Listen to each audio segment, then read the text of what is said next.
Hello, my dear students. I hope you all are well. I am also well by the grace of Allah. You are most welcome.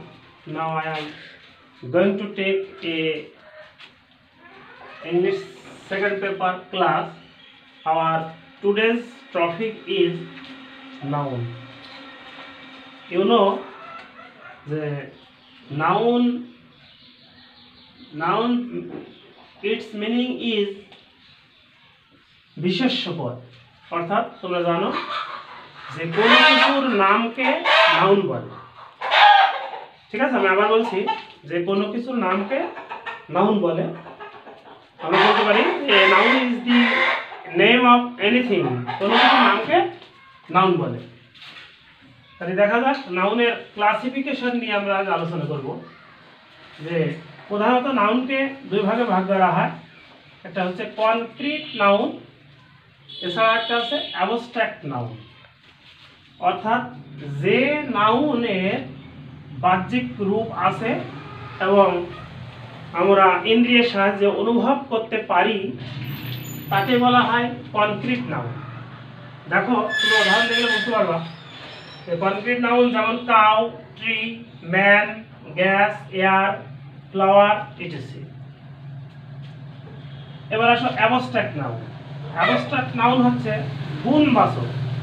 এটা সরাসরি খালি চোখে দেখা যায় না, এটা গুণের মাধ্যমে প্রকাশ পায়। দেখো খেয়াল করে, যেমন অনেস্টি, কাইন্ডনেস, পভার্টি, এগুলো সাধারণত অ্যাডজেক্টিভ থেকে আসে।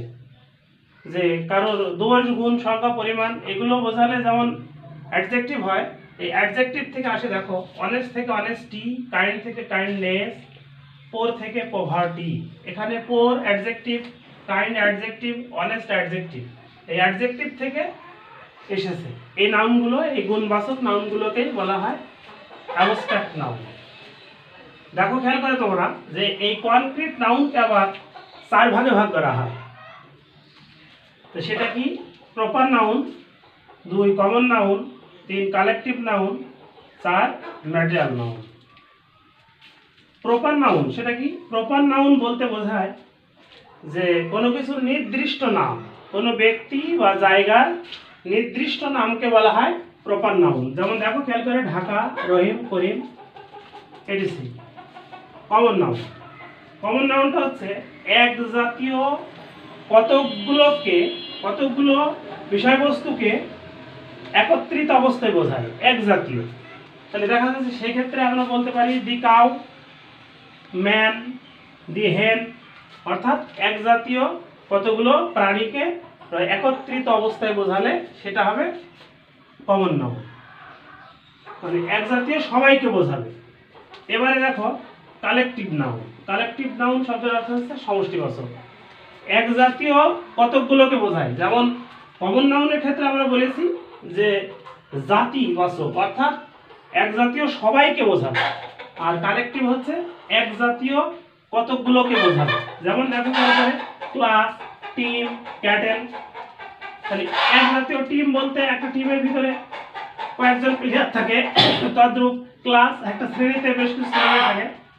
আর ক্যাটেল গরুর পাল, তাহলে এক জাতীয় কতগুলোকে গরু বোঝানো হচ্ছে। এবারে দেখো ম্যাটেরিয়াল নাউন। ম্যাটেরিয়াল নাউন শব্দের অর্থ হচ্ছে বস্তুবাচক। তো ম্যাটেরিয়াল নাউন বস্তুবাচক নির্দেশ করে। যেমন মনে করো যে আছে গোল্ড, ওয়াটার, মিল্ক ইত্যাদি। এটা গেল নাউনের ক্লাসিফিকেশন। এবার দেখো যে গণনার দিক থেকে নাউনকে আবার দুই ভাগে ভাগ করা যায়। একটা হচ্ছে কাউন্টেবল নাউন আর একটা আনকাউন্টেবল নাউন। অর্থাৎ কাউন্টেবল নাউন বলতে যেটা গণনা করা যায়, আর আনকাউন্টেবল নাউন বলতে যেটা গণনা করা যায় না। তোমরা লক্ষ্য করো, আমরা কয়েকটা উদাহরণ বোর্ডে লিখেছি। দেখো যে কাউন্টেবল নাউন যেমন পেন, ম্যাঙ্গো, সিটি এটিসি। এবার খেয়াল করে দেখো আনকাউন্টেবল, অর্থাৎ আনকাউন্টেবল নাউন অর্থাৎ যে বিশেষ্য পদগুলো বা যে নাউনগুলো গণনা করা যায় না, সাধারণত গণনা করা যায় না। যেমন রাইস, মিল্ক, ওয়াটার।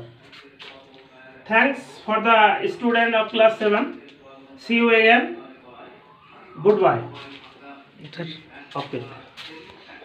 এটা টিপুন না স্যার।